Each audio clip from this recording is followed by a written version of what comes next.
guys, welcome back to the channel. It's a little breezy today. Like 30, 40 mile an hour winds. A bunch of antelope just took off that way. I saw this huge dust cloud. I was like, what is going on over there? It's like 40 head of antelope just booking it across the field for some reason. Nothing's chasing them. They're just running and they're creating a dust storm back there. Man, they're going fast. I don't know if you guys can see that. It's, well, they just put me on a hill. That is cool. I'm gonna do something different. I decided I would rent a trencher for the case steer. I've heard these things do a good job. I was watching some videos and it looked like it wasn't any slower than I was going with the backhoe. So I figured, you know what, it's a little less disturbance of the ground, a little less wear and tear on our machines. It wasn't terribly expensive to rent, and we have a skid steer that's powerful enough to run it. Let's hook it up, let's do some trenching. This can't be that bad. I don't know, I'm gonna do a measurement. We'll see how many feet I do per hour. I'm hoping for like 150 feet an hour, we'll see. Maybe I'll do more, maybe I'll do less, but at the end of the day, I gotta get this done, and I got 3 days of rental on it, so let's get to work.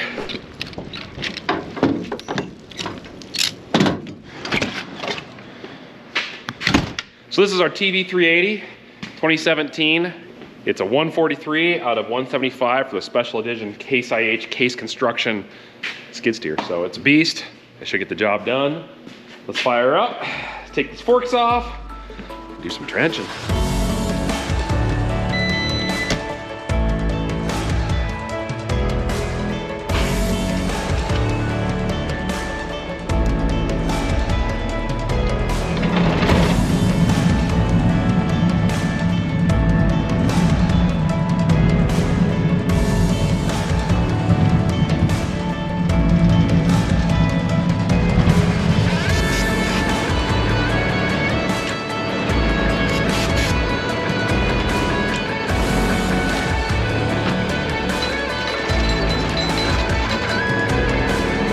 That's an easy hookup. I love that stuff. 2 hydraulic hoses and a quick detach. So simple. All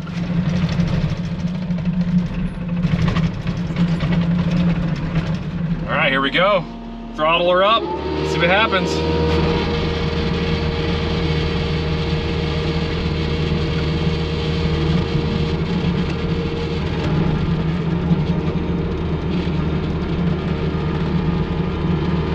Well, overall, I can't say I'm terribly impressed. It's digging, and the hydraulics just keep squealing when I get too much force on it. I'm not going very fast at all. I don't know if that's normal. It could be a pressure relief on the skid steer. It's just set wrong, and it's not giving it the pressure it needs. But I don't know if I'm much faster than backhoe, honestly. It's more comfortable. I don't know if it's faster. Doesn't that big bud just look beautiful? We still have to split that thing in half and fix those hinge points. I don't want to do it today. We got other things going on. Like these things right here. These Can-Am Defenders. We have had something in the shop for a couple months. Just haven't made time to put them on, and I'm going to make time to put them on. We've got some windshields here. There's one windshield, another one's in the back in the corner. And I am going to put windshields on these things because they really need them, because they fly. I mean, they are cruising, and then your eyes start watering, and then you get these little tears running back like this, and then the dirt sticks to it, and it just looks like really weird mascara. So let's put some windshields on and make this happen.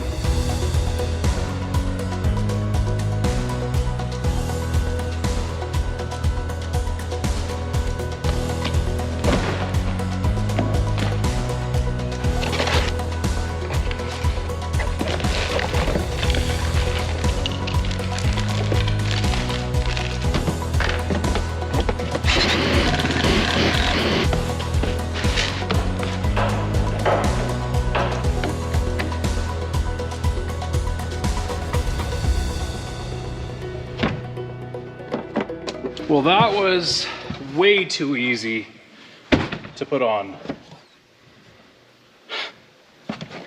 Why didn't I just spend a few minutes to just put these things on when we first got them? But I didn't.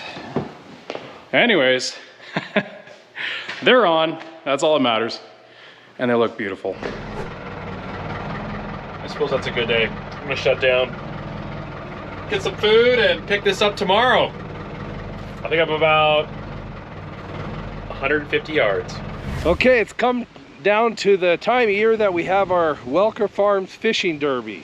So what I've got is I've got a pump that I'm going to pump the water down to as far as I can get it, and then I'll crawl in there, well, slowly walk in there.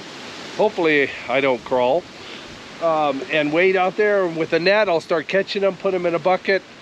Karen's gonna go and dump them in that container. So anyway, it's a job that we are grateful to get done when it's done.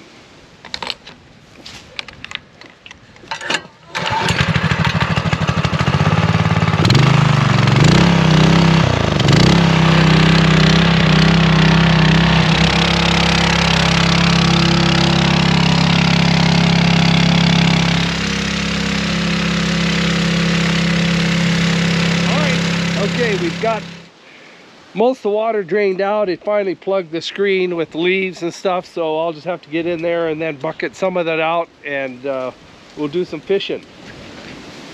Woo. Anybody want a bath? They're very cold. And the water temperature, I think, is around 40, maybe 40, hardly much over 40.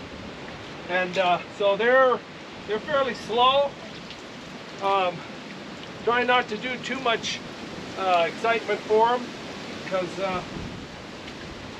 they're under stress with being cold like this, and then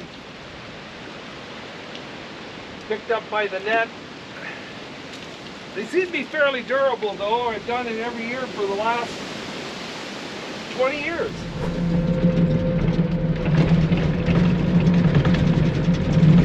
Okay, I've got the fish in the tank. As you can see, the water will clear up here in just a little bit, because the filter's all cleaned up. And so they're all tucked away for the next 5 months at least. It's a lot better in here than it'll be out there, because it'll be ice fish, or fish on ice, if they were there. But this is a great place for the kids, grandkids to come in, and they can feed the fish, watch the fish, pet the fish. Well, you gotta pet them because they are pets, right? So anyway, it's good to have this done. Always, it's kind of cool when you finally end up doing it. This year, I think we beat the cool weather before it gets here. So, all right, I'm thankful. Another day, more backhoeing.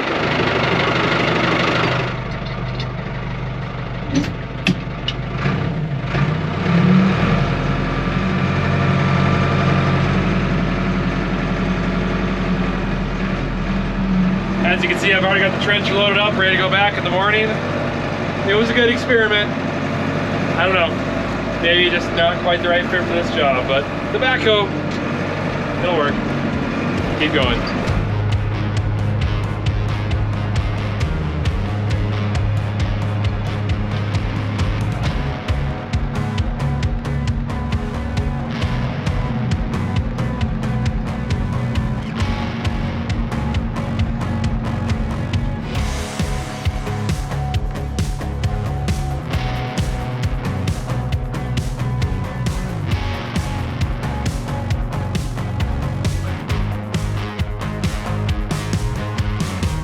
Okay, by the time you guys get to see this, we'll probably be back home again. We're taking a couple weeks and heading to Wisconsin to see our daughter Lisa and grandkids and Dan. And anyway, but on the way we're going through Montana, and we're stopping by Fort Peck Dam.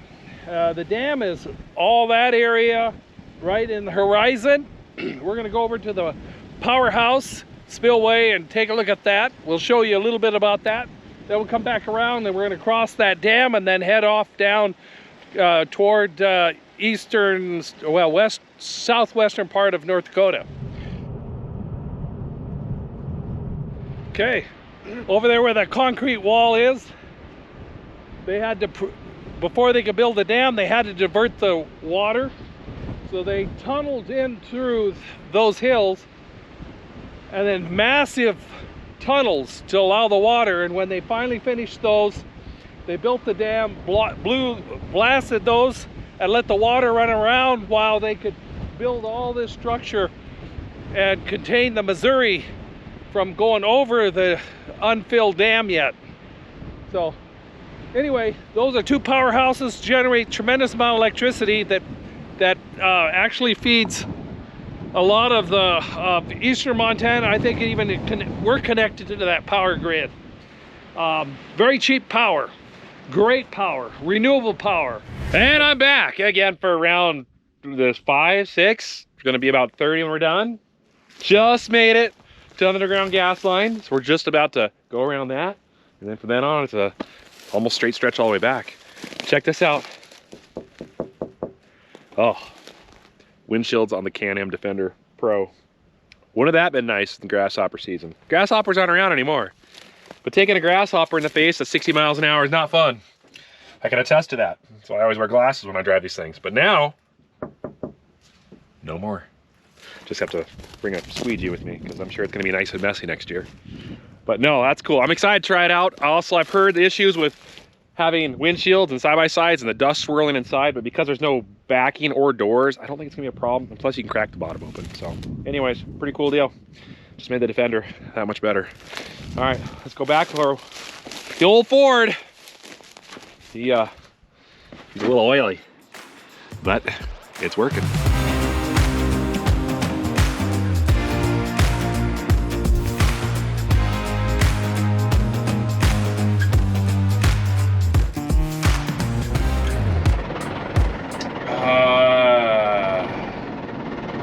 I'm on fumes. I need to go back for fuel.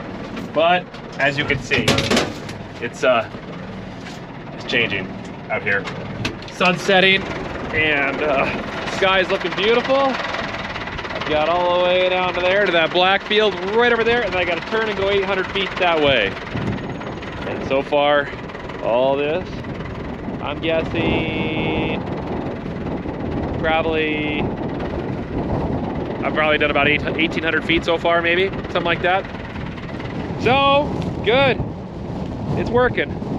It's working. These hoses are barely staying together. I hope they do. I really don't feel like fixing them till this project's done. But wow, look at that sky. Oh, I love the sky here. I can't wait to have my house right there, 360 view of all this. It's so beautiful.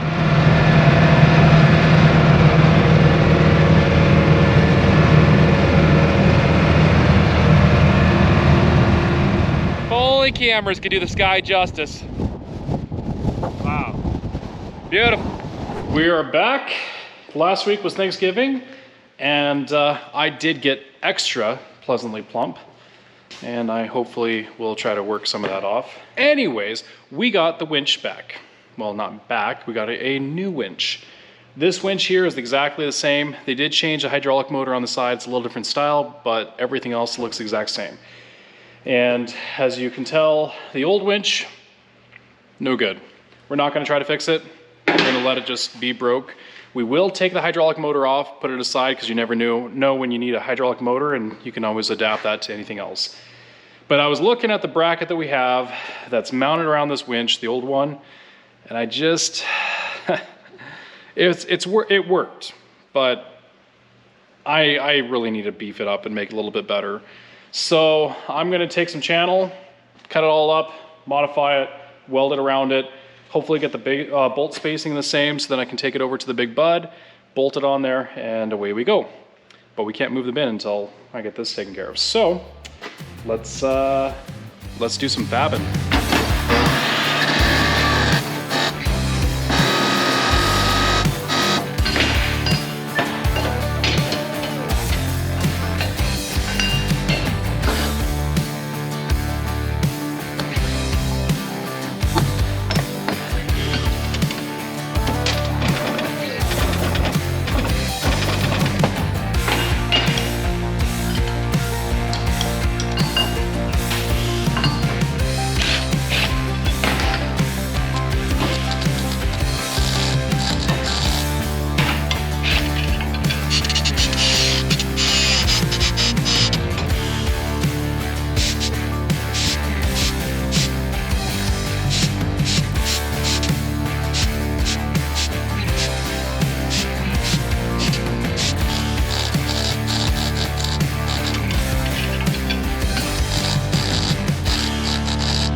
One of the reasons why I decided to make a new mounting bracket to the winch, didn't like the idea that we welded these bolts right to this frame for the winch.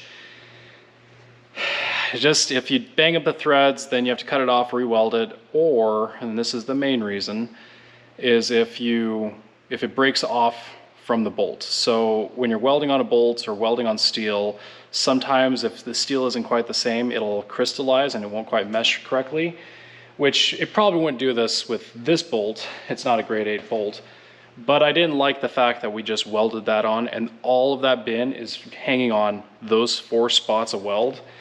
So I decided to make a new frame, and I also strengthened it on the side here a little bit so it doesn't rip off. But the square tubing, the idea behind it is you can take your bolt, reach behind, and then bolt it to the tractor. And so if you bang up a bolt, put a new one in, not a big deal. But then you're not changing the temper of that steel of the bolt. It'll keep it nice and tight. So hopefully that will not cause any problems and oopsie moments, but just about done with this thing. I have to put the hydraulic hoses on it, probably grab some handles of some sort so I can hold on to it when we're lifting on and off, and so it's easier because this thing's getting pretty heavy. But anyways, looking good. Almost there. Almost there. Bum diggity.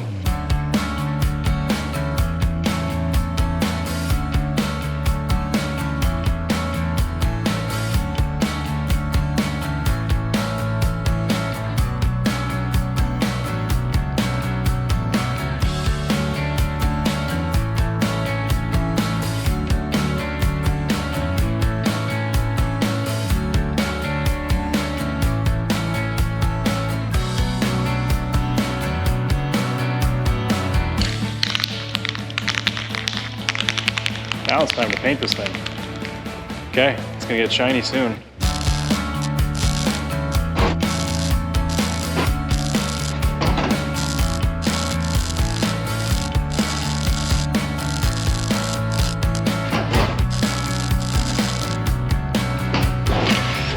Still going at it. I'm actually only about 200 yards from the finish line. 200. We're gonna get there hopefully before dark. Gotta keep going, don't distract me. Okay, we stopped again. The Badlands, just before you get to Mount Rushmore, Rapid City. And so we thought we'd just take this little boardwalk around in some of the formations.